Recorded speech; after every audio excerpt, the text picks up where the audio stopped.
went from California over to Michigan. This may or may not be 2023 or 2024 depending on our time frame.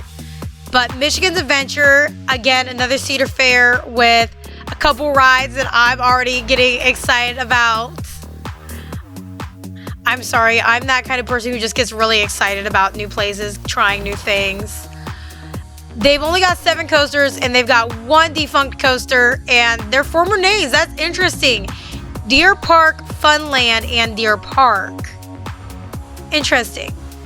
So Michigan's Adventure, I was told, can be done in about 3 hours. It's not really around much of anything, which is why it'd be like not even a whole day for the day trip to do this kind of park.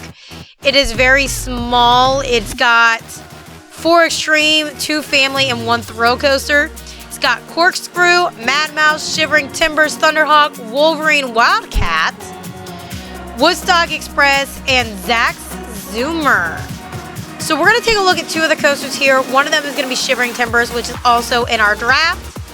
Shivering Timbers is a wooden out and back CCI roller coaster.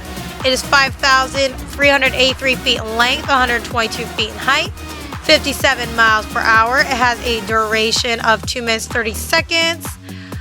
It cost $4,500,000, and it was built by Harry G. Traver, inspired by Trick Track, but it was later removed.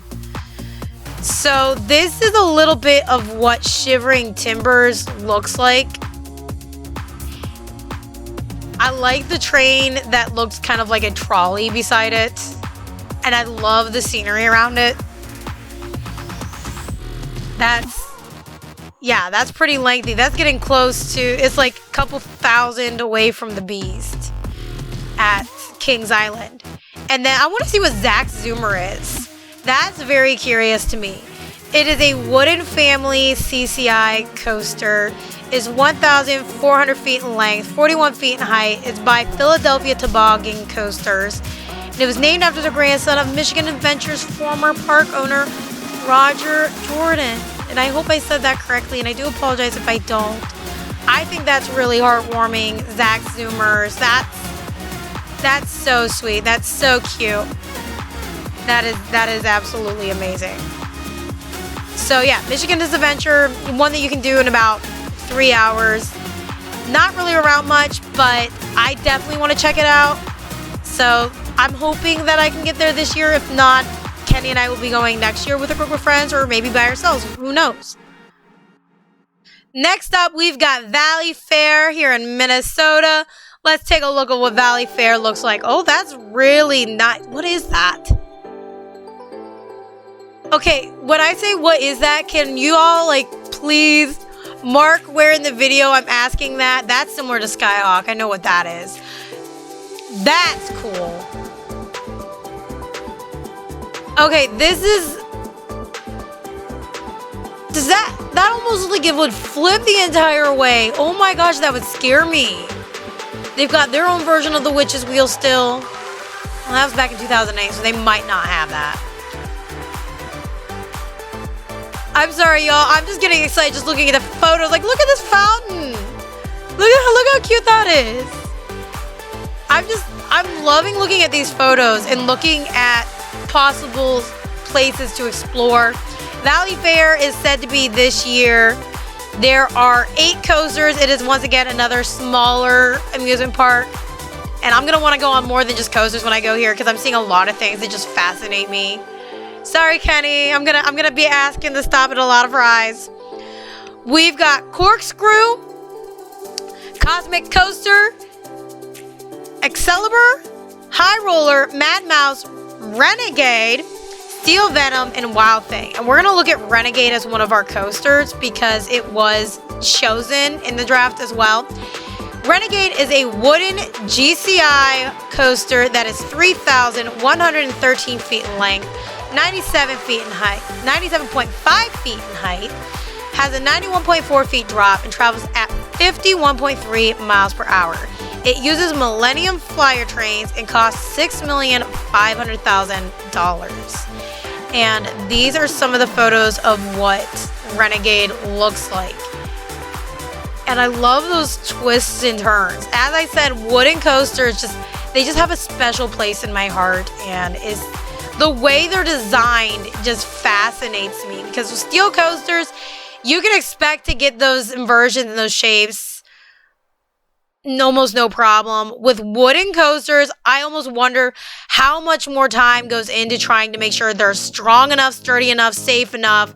What all goes into a wooden coaster being built compared to a steel coaster? Do they still build wooden coasters like they do back then? Like, this one was opened in 2007, so this one is definitely more modern than a lot of the other wooden coasters. And I want to see Steel Venom. Steel Venom is a U-shuttle. It's an impulse coaster. It's Twisted Spike. It is almost a sister. It is almost a sister. Because it's a twist and spike and not a twist and twist intimate, I don't know if it's more of a cousin to Wicked Twister or if it's a sister. And it's still operating, so this is definitely going to be a coaster that I hit. I had no idea. I didn't pick Steel Venom because I knew nothing about that, so this was not planned, but this makes me really happy. Yeah, I miss Wicked Twister, so knowing that something related to it is still alive and at a Cedar Fair park, I gotta hit it. Kenny, we've got to go to Valleyfair this year now. We got to go to Minnesota. It is 630 feet in length, 185 feet in height, travels at 70 miles per hour with a 90-degree vertical angle, LIM multi-path launch, twisted vertical rollback, and a vertical rollback. This costs $8,500,000 and has 950 riders per hour.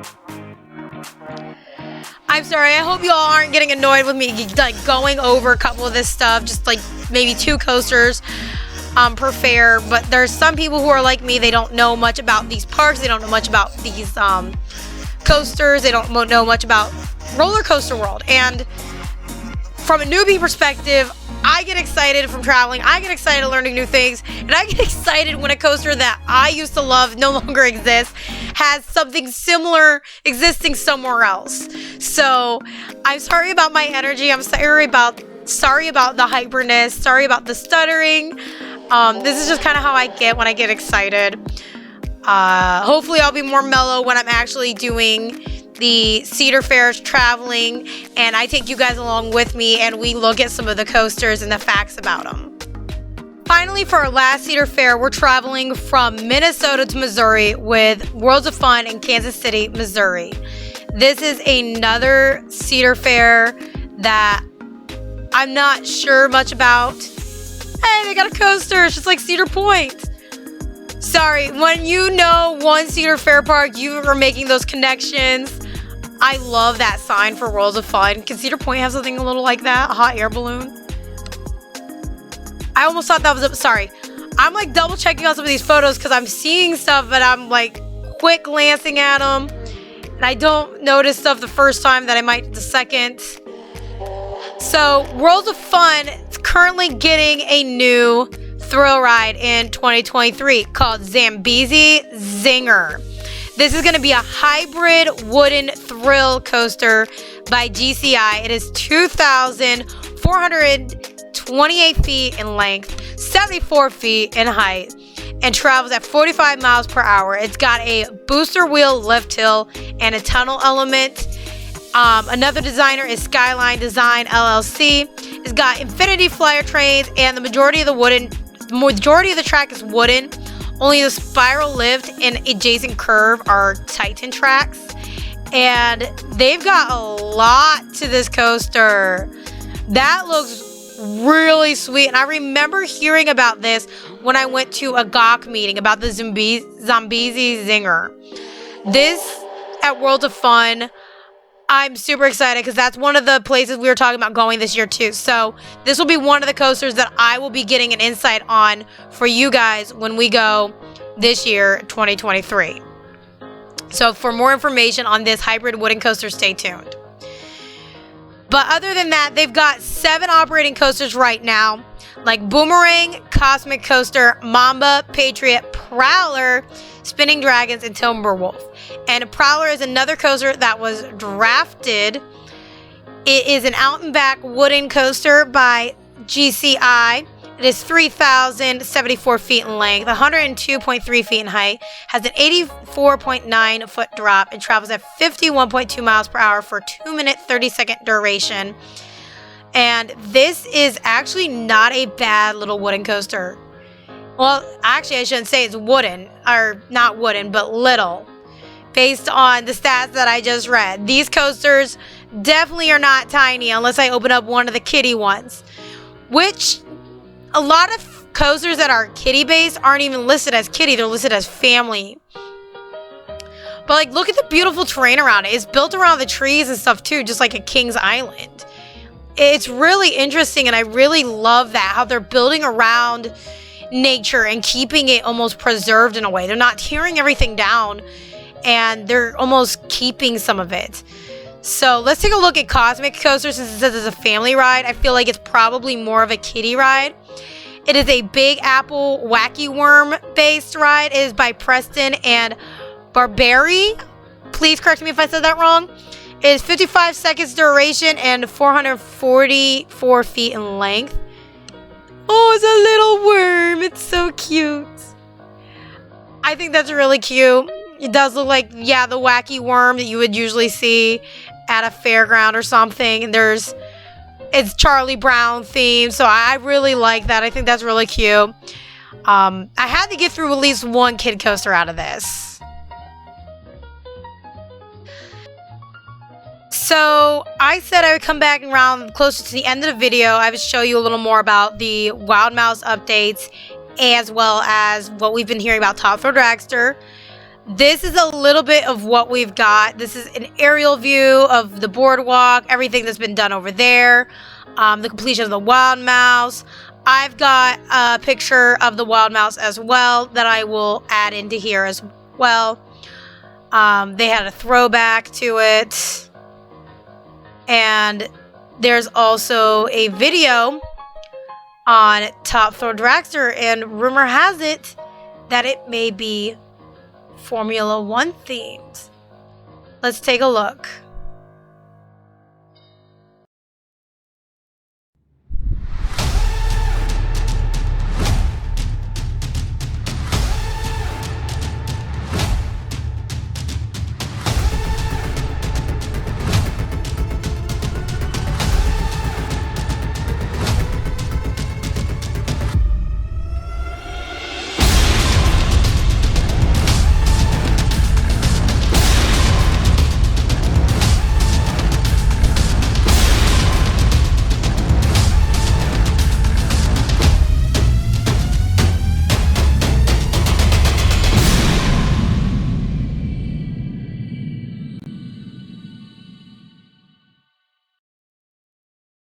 So those are a little bit of the updates that we've got. Wild Mouse is going to be open on opening day, and I'll have more of an update with that. Those were some of the photos I showed you. Top Thrill Dragster could be Formula One based, and a lot of people have been getting into Formula One racing lately. If you want to learn more about Formula One and what's going on with that, to get an idea of why Dragster might be getting themed to that, there is a Netflix documentary on it that I do recommend checking out. Also, for anybody going to any amusement parks that are interested in figuring out what you've been on, what you're going to do, and how to carry your stuff, I've got a few helpful tips to end with you. First off, a roller coaster logbook is great to have, because in these books, you put down the coaster name and everything about them. Visiting date, park name, location, coaster and track type, ride position, the length, height, and top speed, the number of loops, designer of the coaster you're opened. This is perfect for any beginner enthusiast. I'm going to use this to start from scratch. I'm not going to say that I'm going to go back to zero with my coaster count, because there are some rides that I've ridden before that no longer exist, and I don't want to just say I'm ground zero. So I'm going to use this to start from scratch for this year and see how many coasters I can hit throughout the year. Secondly, a lot of Cedar Fairs are starting to get it where you need to put your bags and stuff in a locker. Maybe you need your keys, your wallet, and you don't have zippers in your pants or your jacket.